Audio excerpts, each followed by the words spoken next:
Welcome to Inspiring Insurance. Our goal is to provide value to the insurance industry through real-life experiences from insurance professionals who have walked the walk. You can expect to hear story sharing, top tips, and practical advice to help you grow and succeed in your career. We hope you enjoy this episode's guest.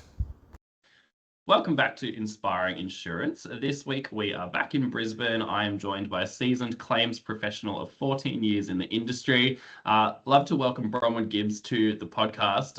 Funny story, Bron and I actually used to go to high school together 25 years ago, so a bit of a blast from the past. So thanks for joining me, Bron. No worries at all. Definitely a blast from the past. Here we are. So to kick things off, I'd love to, understand how you chose insurance as a career. Yeah, look, funny story. So I was actually into doing a vet nursing course, and I found it quite difficult to get into.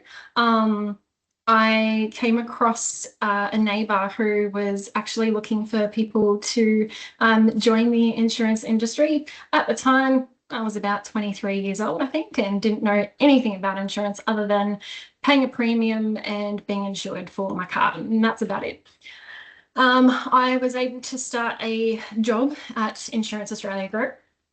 Thought that it was actually just going to be a something that I would go to, then go back to the vet nursing side of things. Now, obviously, that didn't happen. Still love animals, of course, but I found the love and the passion in insurance more so. So I actually started in the motor industry. So as a claims consultant, managing claims, paying insureds for their written off vehicles. Did that for about 2.5 years.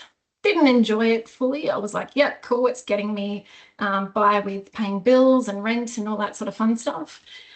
And then actually landed a role into the property claim space where I actually realised just how much more there is to insurance. So that's where it started off.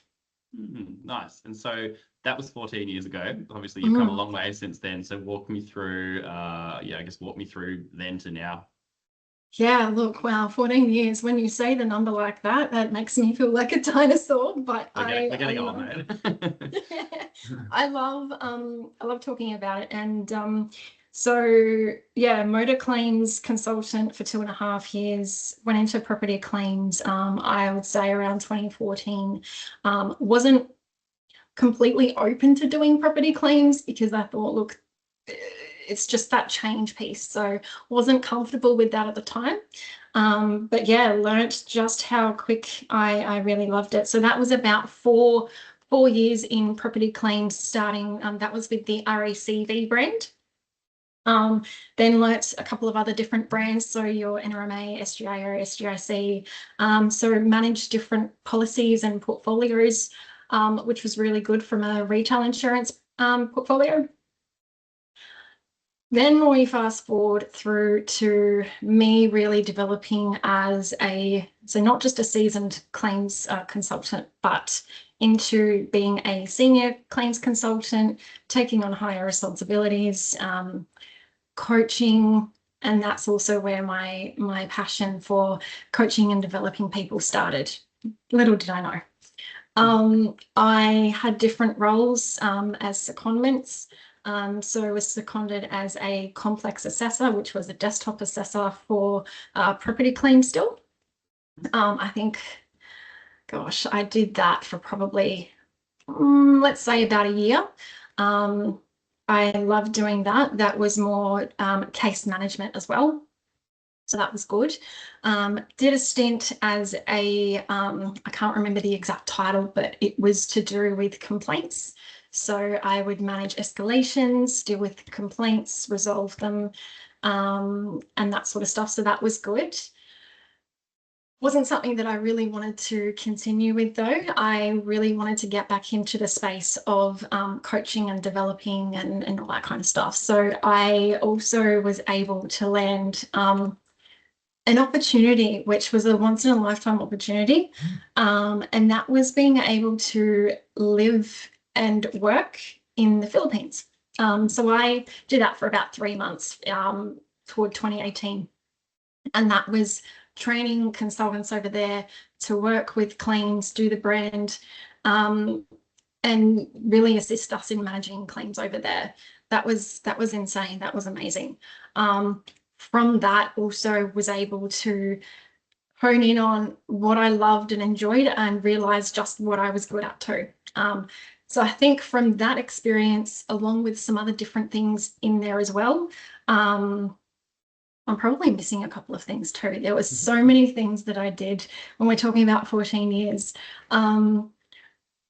I also did some smaller stints where we would have contractors join a team, and they would deal with the storm claims.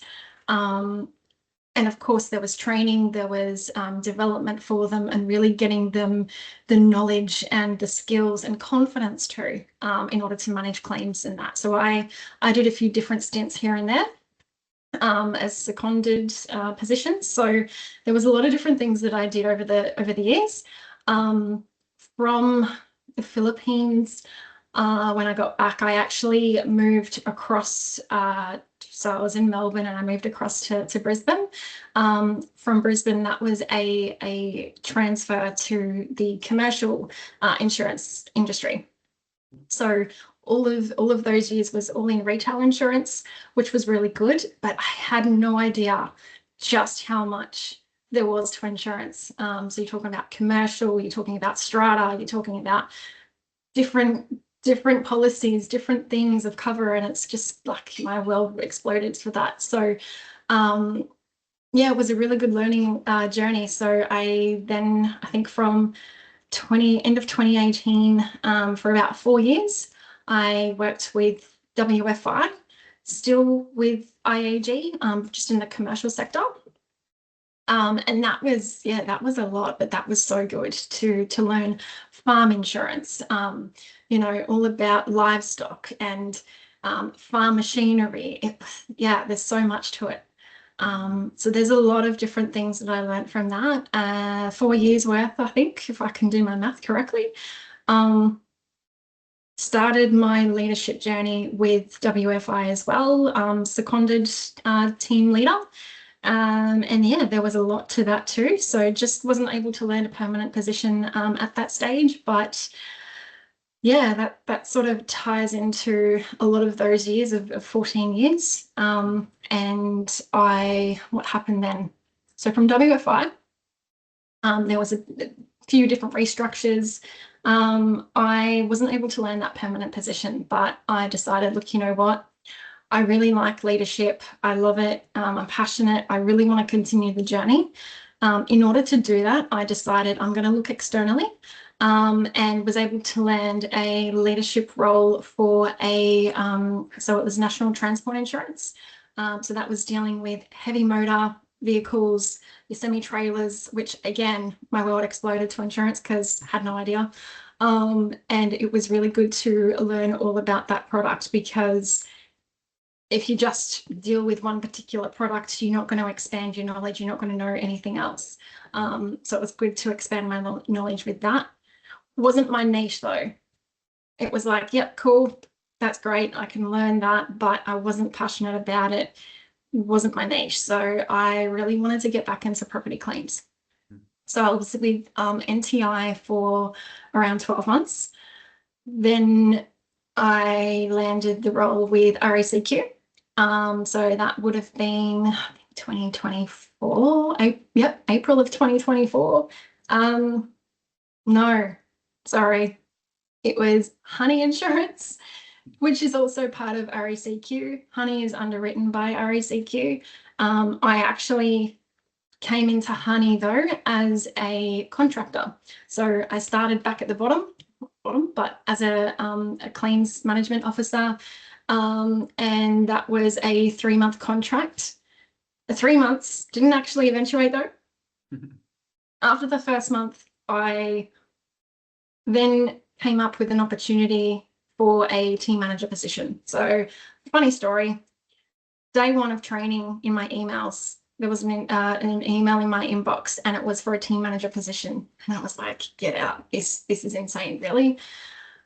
I wasn't sure whether it was something that I could apply for, given I was a contractor and it was day one. So I thought, am I biting off too much? Should I just wait? And my gut was telling me, no, go for it. This is your opportunity. So I applied, and of course I was successful.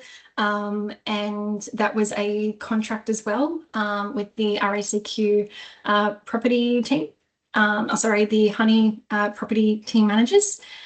And I did that for, I think it was 5 months. After that 5 months, there was a permanent position as a team manager, which became available. I was like, this is just ironic. I don't know, is this legit? And because of course I always wanted to be permanent in that role, I thought, let's just go for it and see what happens. So yeah, I was successful, and that was September of 2024. And I've been a property team manager with RACQ ever since. Nice.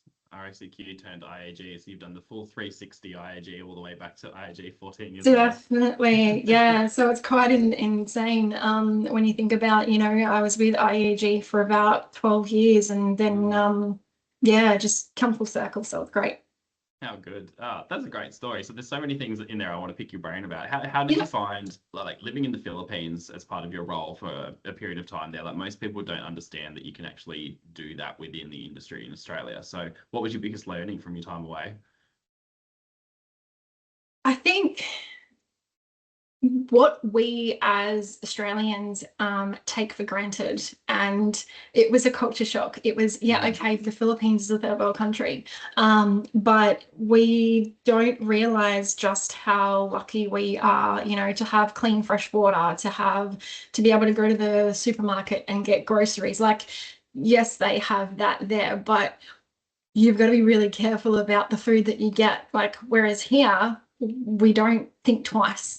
And just that the health system here, while it's not great, it's a lot better than in different countries. So I think just how much we take for granted. And even when I was training the basics of buildings and property claims and about contents and what's considered a building and what's considered a content, and one of the things that actually struck out to me was when we would show photos and pictures of different things, and when I was showing what a playground looked like, they didn't know. They didn't have any sort of understanding about, well, what is that? What does it do? What's it used for? It's like, well, that's what kids use. They get to play on it, like the equipment. So even that was just mind-blowing. So when we're training the product, it's not just about insurance, but it's also about what things are, and are they stuck to the ground? Is it fixed or not fixed? So there's so many different smaller things that we probably assume that, like everybody knows this, but actually no, that's not the case. Sure. Yeah. Wow. Yeah, I can imagine it would have been a really, really like eye-opening but amazing experience at the same time. Yeah. I think just another thing too on that is the Filipinos are amazing in the sense of they would travel 2 to 3 hours each way to get to work, to get to the office. And there was no complaints. There was no, oh, I can't come in because, it's a 2-hour drive. They would make sure that they were there. Even there was this one consultant who he had to be in a wheelchair because he had a blood clot. And I'm thinking, shouldn't you be in hospital? Like, shouldn't you be at the doctor's? Don't be at work. That could rupture. That could, that's health. Like, go get yourself. No, I'm okay. I'm like, what? Whereas I think the culture is so different when it comes to work. Like, if you get a migraine, you take medication for it, and you try to keep going. Or if you get sick, but now for us, we get to work from home. You don't have to come into the office, so you can tend to work through a lot more. But even I think people aren't always, I think they're like, well, I've got a sick day, so I'm going to use it. Whereas that's not mentality for Filipinos. Mm. Yeah. Yeah, wow. Yeah, that's definitely very different to what we go through here. People don't mind Yeah, traveling half an hour here, so yeah. exactly. Interesting. Yeah. So you made a point throughout your career summary there around you found your passion for coaching and leading people. Yeah. What was that moment for you, and why is that so important to you? Good question. Look, when I was learning claims and learning the role, it's all about the people who I had that supported me, Mm, and what they gave to me and how, like their leadership style. Some leaders, they either hit the mark or they didn't. It was how they actually gave me empowerment, or they didn't just tell me what to do. They didn't dictate to me what I should and shouldn't do. They actually gave me autonomy and empowerment. And I was like, oh wow, that's a different thing. Like I've not really had that before. mm, So there was a very few leaders in my time that showed me how I can grow and believed in me and allowed me to see the potential that I had. Because you probably remember back in school, like I, as a child going through school, I was so quiet. I was timid, I was shy. Um, I was scared to say the wrong thing and, be penalized for it and stuff like that. But I think through that leadership of somebody actually kind of awakened me to see that potential. And I mm. was like, wow, that's actually really cool. I became somebody different and I grew into that person that I needed to be. And I think that moment was where I'm like, well, I want to be that for somebody else. I want to be able to have that belief and show someone who might also be struggling and who might be me as the child or the young adult, where they need that leadership and they need that support. And I think that's where I'm like, yep, that's what I want to do. Yeah, amazing. And so now you run a claims team as well, and assuming it's quite a large sized claims team. Yeah. Yeah, it can be. We Yep. have up to 15 consultants. At the moment, it's around 11. But yeah, it can be up to 15. Yeah, so still decent sized team, right? So Yeah. how do you motivate and inspire a claims team through your style of leadership now? Yeah, look, for me, it's around having that autonomy, having the empowerment, providing the why is a big thing. Having the what, the why, the how is not relevant. Like if they're struggling, I can give them tools and tips and tricks as to, hey, this might work or this might work, but giving them the options so that they can then make that decision and Mm, learn from those mistakes or learn from what they've done, learn from what has worked and what hasn't worked, so that they can feel that empowerment themselves. Because anyone can come in and manage. Anyone can come in and go, yep, here's this, go and do, yep. But is there any purpose to that? Is there any value add in what they're doing? For me, I want to ensure that a team is engaged, and they're only going to be engaged if they feel like they add value and if there's purpose to what they do. So it's really important that they see that and want to be there and want to make a difference. If they don't and they're hating getting up in the morning and working, they're not going to enjoy what they're doing. So it's really important that they have that. for sure. And so obviously claims is one of those roles where you're dealing with vulnerable customers or people in really difficult or emotional times. When your claims staff are dealing with, that one after the other, one after the other, one after the other all day, it's obviously got to Yeah. be quite, mentally draining, and you need to be really empathetic with these people. How do you kind of pick your people back up if they might have been having these hard conversations time after time all day? I think, yeah, it can be tricky because, we want to ensure that the phones are being answered. But it's also important that you are letting them know that, hey, if you've had a difficult customer, or if it's set you back, you can take that time. Like I always say to my team, my door is always open. If you have a moment where you're like, I just need to take 5, okay, cool, yeah, do that. Is if there's anything that I can help them through, like sometimes they need to vent, sometimes they need to just get it out in the open, breathe, take some time, and just, reset. So I'll make sure that I'm available for that. But there has been some really tricky and difficult customers and with vulnerabilities and stuff like that. There's been a couple of instances where it's actually caused some of my team to become emotional and not know how to deal with things. And so they're not there to take abuse or to take, the swearing and it's never a personal thing. It generally is never a personal thing, and I always make sure that they know that. And I coach them and train them with how to deal with it, but know that, hey, there's boundaries, and if members and customers cross those boundaries, we need to enforce that.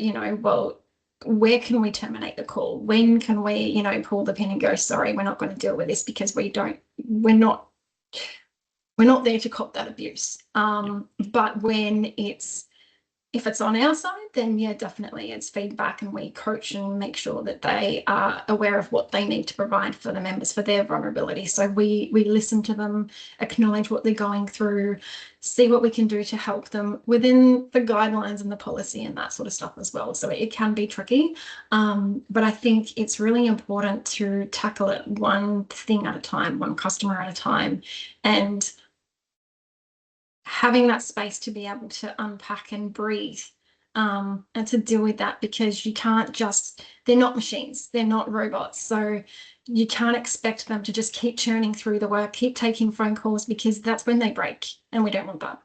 No, definitely not. Yeah. What's been your biggest learning managing people, specifically claims people?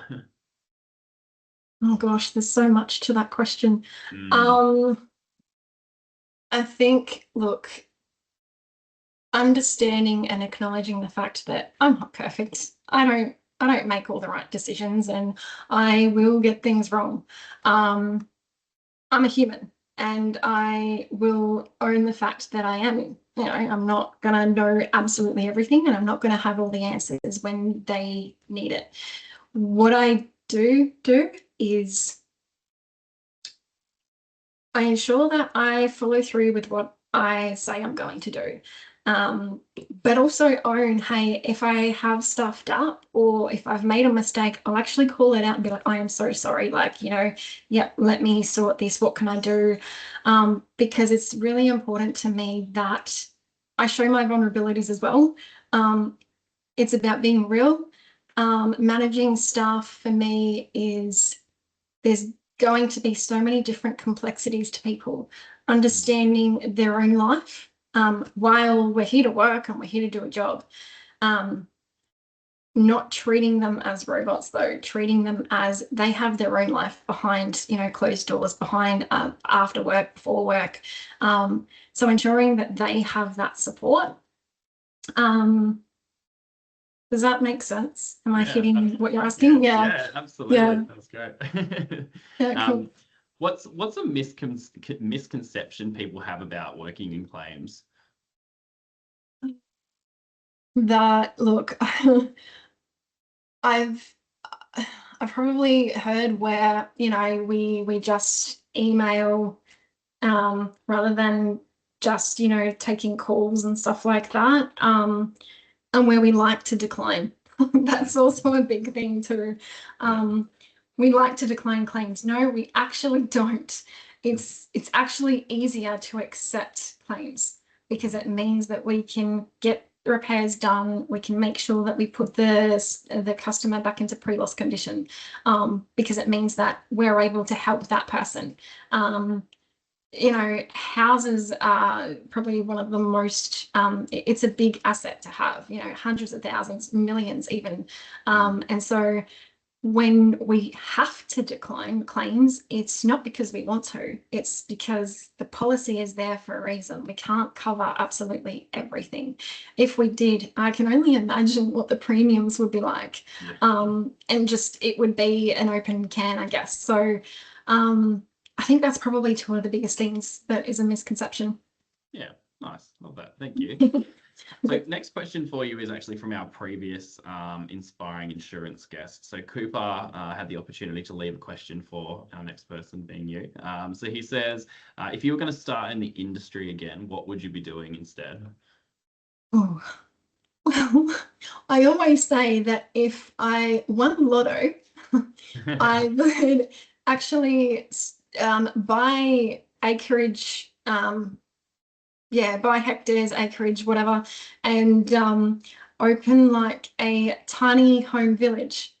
And that was actually going to be something that I would run with my best friend. We would have tours, we would have like a mini petting farm, like different things, but like a community. And it would be wholesome activities. There would be like, wood-fired pizza. There would be like different things going on, but just getting back to basics, not necessarily off grid, but that would be cool. But otherwise, if I didn't win lotto, come on, let me win lotto, please. It would. So I actually have a side hustle, and I would go and do this side hustle as my main thing. And that's essentially taking care of animals, horses, you name it, going around to different adjustment properties, and making sure that they're looked after. So like if a farm owner or something had to go overseas or went on a holiday or whatever, then I would look after that, because that gives me that vet nursing side of things. It's that enjoyment. It's not actually a job, but it's a career that I can make out of, but more full time. So I think that's what I would like to do. That's so cool. Yeah. I like the little mini village side of things as well. That'd be really, really cool. It's a bit really unique. would. It'd be cool, for sure. Yeah, nice. You actually have the opportunity to leave a question for the next guest as well. What's that going to be? Oh gosh. I might actually go with if they won lotto, what would they do? Okay. Love it. Yeah. Awesome. What's the biggest key piece of advice you could give to someone who might be considering claims as a career? I think be open to learning, because it doesn't just start with claims. It doesn't end with claims either. It opens the world to so many different opportunities. The world's your oyster. So, if claims is something that you're wanting to look into, go for it. It can give you so many different skills. For me, it gave me communication skills. It gave me confidence. It gave me the understanding that I could actually do so much more than what I thought. So yeah, go for it. Yeah, great career choice. Yeah, for sure. Yeah. Well, Bronwyn, thank you so much for joining me, the Inspiring Insurance High School reunion. It's been fun, so much appreciated. I love your advice and tips that you've been able to share with us. So thank you so much. You're welcome. No worries at all. It's been a pleasure. Thank you. Thank you.